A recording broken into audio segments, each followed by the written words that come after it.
వృషభం వారికి గనక చూసుకున్నట్లయితే ప్రధానంగా మీ యొక్క రాశ్యాధిపతి అయినటువంటి శుక్రుడు 2వ భావంలో 9వ తేదీ వరకు ఉండి దాని తర్వాత 3వ భావంలో వెళ్తారు.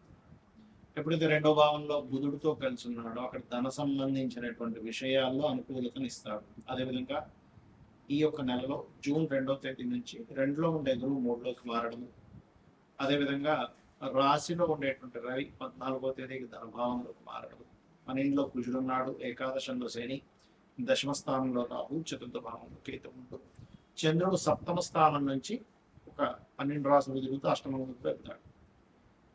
మరి ఈ యొక్క గ్రహస్థితిని అనుసరించి మీకు ఎలా ఉండబోతుంది, ఏ దేవత ఆరాధన చేయాలి, ఎటువంటి విషయాల పట్ల మీరు జాగ్రత్త వహించాలి అనేటువంటి విషయాలు చెప్తుంది నేనైనప్పటికీ చెప్పిస్తుంది సాక్షాత్ లలితా అమ్మవారిగా భావిస్తూ ఆ లలితాంబిక అమ్మవారి యొక్క అనుగ్రహం మీకు పరిపూర్ణంగా కలగాలని మనస్ఫూర్తిగా కోరుకుంటూ, ఇక్కడ మీకు ఎప్పుడైతే రాశిలో రవి ఉన్నాడో కొంచెం విద్యా సంబంధించిన విషయంలో ఆకర్షితులవ్వడము, కొన్ని కోర్సెస్ నేర్చుకోవడం జరుగుతూ ఆధ్యాత్మిక సంబంధించిన విద్యలకి చాలా పాజిటివ్గా ఉంటుంది. బట్ లౌకిక సంబంధించిన విద్యల విషయంలో కొన్ని ఇబ్బందులు వస్తూ ఉంటాయి. కాకపోతే 2వ భావంలో ఉండేటువంటి శుక్రబుధుడు కొంతవరకు సంతాన యోగాన్ని, ఫైనాన్షియల్ అంటే ధనపరమైనటువంటి విషయాలు మంచి గ్రోత్ని ఇస్తూ ఉన్నాయి, ఎటువంటి సందేహం లేదు. గురువు మీకు 2 జూన్ నుంచి 3వ భావంలోకి మారాడు కాబట్టి అక్కడ ఉండేటువంటి గురువు భాగ్యభావాన్ని, లాభభావాన్ని, సప్తమ భావాన్ని వీక్షిస్తారు కాబట్టి వివాహం కోసం చేసే ప్రయత్నం ఏదైతే ఉందో మీకు ఖచ్చితంగా యోగిస్తుంది.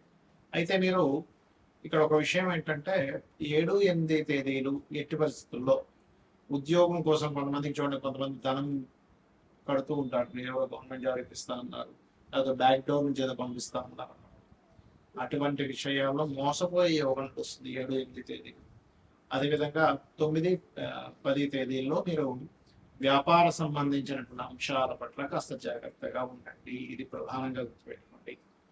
అదేవిధంగా కేతువు ఎప్పుడైతే 4వ భావంలో ఉన్నాడో కేతువు ఇచ్చేటువంటి ఫలితాలు ఏమిటి అని చెప్పి చూసుకున్నట్లయితే కాస్త మీరు ఏదైనా వాహనం మీద వెళ్ళేటప్పుడు ఆది మంగళవారాలు కొద్దిగా జాగ్రత్తగా ఉండండి, ఏదైనా కోర్సెస్ తీసుకునేటప్పుడు జాగ్రత్తగా ఉండండి. సంతాన అభివృద్ధి అయితే బాగుంది, రాజకీయ సంబంధమైనటువంటి విషయాలు చాలా బాగున్నాయి, రుణం కోసం చేసే ప్రయత్నం లభిస్తుంది, అందులో ఎటువంటి సందేహం లేదు. మరియు అదేవిధంగా ఇక్కడ సాఫ్ట్వేర్ ఉద్యోగం కోసం చేసే ప్రయత్నం ఫలించి తీరుతుంది. అయితే మీకు ఎప్పుడైతే ఈ కుజుడు 12వ భావంలో ఉన్నాడో ఇన్వెస్ట్మెంట్స్ లేదా తండ్రి గారి ఆస్తి విషయంలో కొంత ఘర్షణాత్మకమైన విషయం, కొన్ని మదుపు పెట్టకూడని ప్రదేశంలో ఇన్వెస్ట్మెంట్ చేయడం వల్ల ఇబ్బంది పడవచ్చు. వివాహ జీవితం, జీవిత భాగస్వామితో లేకపోతే జీవితం విషయంలో కొంత గొడవలు రావడం అనేటువంటి చూపిస్తుంది. కాబట్టి కందులు దానంగా ఇవ్వండి. మీరు ప్రధానంగా ఓం శివకామేశ్వరాంకస్త శివాస్వాధీన వల్లభాయ నమః అనే మంత్రం చేసుకోండి. కాస్త బీపీ లెవెల్స్ అని ఎక్కువగా ఉండేటువంటి వారు 21 జూన్ నుంచి కుజుడు లగ్నంలోకి వస్తున్నాడు కాబట్టి, అంటే రాశిలోకి వస్తున్నాడు కాబట్టి అక్కడి నుంచి కొద్దిగా జాగ్రత్త తీసుకోండి. విష్ణు సహస్రనామాలు ఎక్కువగా చేయండి, అన్ని విధాలా బాగుంది. ప్రస్తుతం గోచారంలో ఉండేటువంటి గ్రహాల యొక్క స్థితి మూలంగా మనం ఆల్రెడీ కొన్ని నెలల నుంచి చెప్తూనే వస్తున్నాం. కుజుడు అగ్నితత్వ రాశుల్లో ఉన్నాడు కాబట్టి విపరీతమైన ఎండల వల్ల వచ్చే ఇబ్బందులు ఉంటాయి, ఇది కొంచెం జాగ్రత్తగా ఉండాలి. నీటి వల్ల వచ్చేటువంటి వైరస్లు, గురువు అతిచారంలో కర్కాటకంలోకి వెళ్ళాడు కాబట్టి ధరలు విపరీతంగా పెరగడం తగ్గడం, అది గోల్డ్ అనుకోండి, సిల్వర్ అనుకోండి, అన్ని కూడా మనం ఆల్రెడీ మే 11 నుంచి May first week, second week నుంచి పెరుగుతాయని చెప్పాం, అదే రకంగా పెరుగుతూ వస్తున్నాయి. అయితే ఇక్కడ ఏంటంటే ఈ గోల్డ్ మీద ఇన్వెస్ట్మెంట్ చేయాలా, సిల్వర్ మీద ఇన్వెస్ట్మెంట్ చేయాలని చాలా మంది అడుగుతుంటారు, భూముల మీద చేయాలని. ఒకటే గుర్తుపెట్టుకోండి, మీ జన్మజాతకంలో కనుక రవి గురువులు బాగుంటే గోల్డ్ మీద చేయొచ్చు, ఎఫ్లెక్షన్ లో లేదు అనుకుంటే. చంద్రుడు బాగుంటే సిల్వర్ మీద చేయొచ్చు, కుజుడు బాగుంటే ల్యాండ్స్ మీద చేయొచ్చు. మీ చతుర్థ భావం కూడా బాగుంటుంది దాంతో పాటు, కుజుడితో పాటు, అప్పుడు ల్యాండ్స్ మీద మీకు కలిసి వస్తుంది. అయితే ఎప్పుడు కూడా ఈ గోచార ఫలితాలు గోచారంలో ఇటువంటివి ఇస్తూ ఉన్నప్పటికీ మీ జన్మజాతకంలో అసలు ఏముంది అనేది చూసుకోవాలి ఎప్పుడు కూడా. మీ జన్మజాతకంలో కనుక మీకు లగ్నాధిపతి ఎలా ఉన్నాడు, లగ్నం ఎందుకు బలహీనంగా ఉందా, బలంగా ఉందా, అది గోచారంలో ఏదైనా మీ లగ్నాన్ని ఎఫ్లెక్ట్ చేస్తుందా అనేది చూసుకోవాలి. అప్పుడు ఏమవుతుందంటే మీకు అది ఏ గ్రహం ద్వారా మీకు ఎఫ్లెక్ట్ అవుతుందో దానికి దానం ఇచ్చుకున్నా, దాని మంత్రం చేసుకున్నా మీకు క్లియర్ అయిపోతుంది, ఏం టెన్షన్ పడక్కర్లేదు. ఏలినాడు శని వచ్చేసింది, కాలసర్ప దోషం ఉంది, ఇలాంటివి ఏం పెట్టుకోకండి. మీరు నిత్యము మీరు మీ ఇష్టదైవాన్ని ఆరాధించుకుంటూ నిత్యం లలిత చదువుకోవడము ఉదయం సాయంత్రం ఏదైనా చక్కగా ఒక ఆలయానికి వెళ్ళడం చేస్తే మీ చుట్టూ మీ ఆరాలో పాజిటివ్ ఎనర్జీ ఎప్పుడైతే వచ్చిందో దేనికి భయపడాల్సిన అవసరం ఉండదు. కాకపోతే ఇక్కడ ఏంటంటే ఆస్ట్రాలజీ ఎందుకుంది, జ్యోతిషాస్త్రం ఎందుకుందంటే మీకు ఒక మార్గం చూపించడం, జ్యోతి అంతే కదండి, వెలుగు జ్యోతిష్యము అంటారు. కాబట్టి వెలుగునిస్తుంది. అసలు మీకు ధనయోగం ఎందులో ఉంది అనేది మీ జాతకం చెప్తుంది. ఈ మార్గంలో వెళ్తే, ఈ ప్రొఫెషన్లో ఉంటే, ఇది చదువుకుంటే, ఈ వ్యాపారం చేస్తే, ఈ ఈ సమయంలో వ్యాపారం చేస్తే, ఇటువంటి వాటికి సంబంధించిన సర్వీసెస్ లేకపోతే ఉద్యోగం చేయాలనే దాన్ని ఒక క్లారిటీ ఇస్తుంది. అదేవిధంగా మీరు చేసే ప్రయత్నాలు అనుకోండి, మీరు ఉండే డైరెక్షన్ అంటే మీరు ఎప్పుడు గృహం కొనుక్కోవాలి, ఏ డైరెక్షన్లో నివసిస్తే మంచిది అనేది మీ చతుర్థ భావం. సంతానం ఎందుకు అభివృద్ధి అవ్వట్లేదు, సంతానం కలగాలంటే ఏంటి, కలగకపోవడానికి కారణాలు ఏమిటి, కలిగినా ఎందుకు వారు అలా ఉంటున్నారు, దానికి రెమెడీ ఏం చేసుకోవాలని మీ పంచమ భావము. రుణరోగ శత్రుభావం అంటారు. అంటే మనం పూర్వజన్మంలో చేసినటువంటి కర్మలు రుణము రూపంలోని, రోగము రూపంలోని, శత్రు రూపంలో వస్తుందట.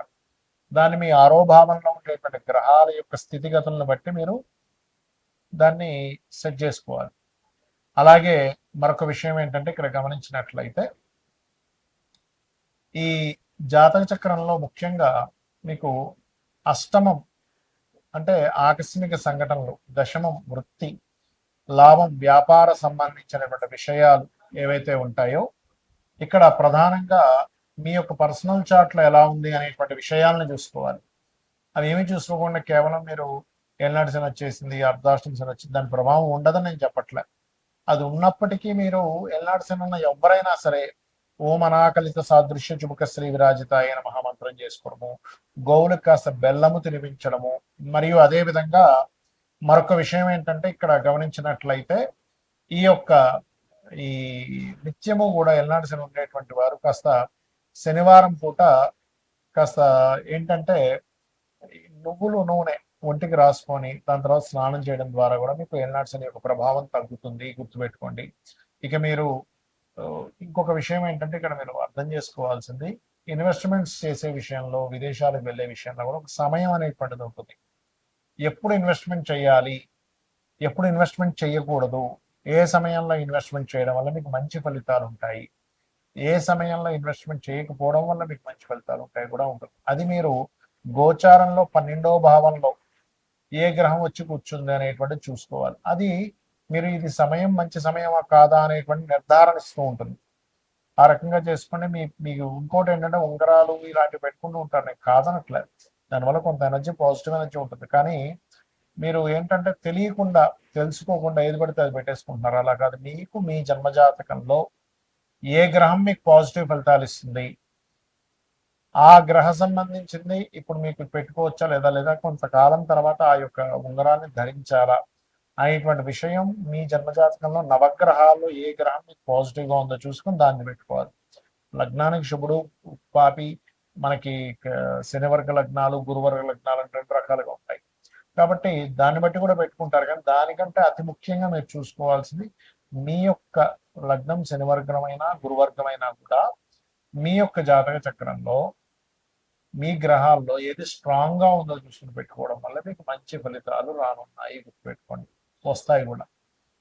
ఇక నిత్యము దేవతారాధన చేసుకోవడం, నిత్య దీపారాధన చేసుకోవడం చేయండి, మీకు అన్ని విధాలా బాగుంటుంది.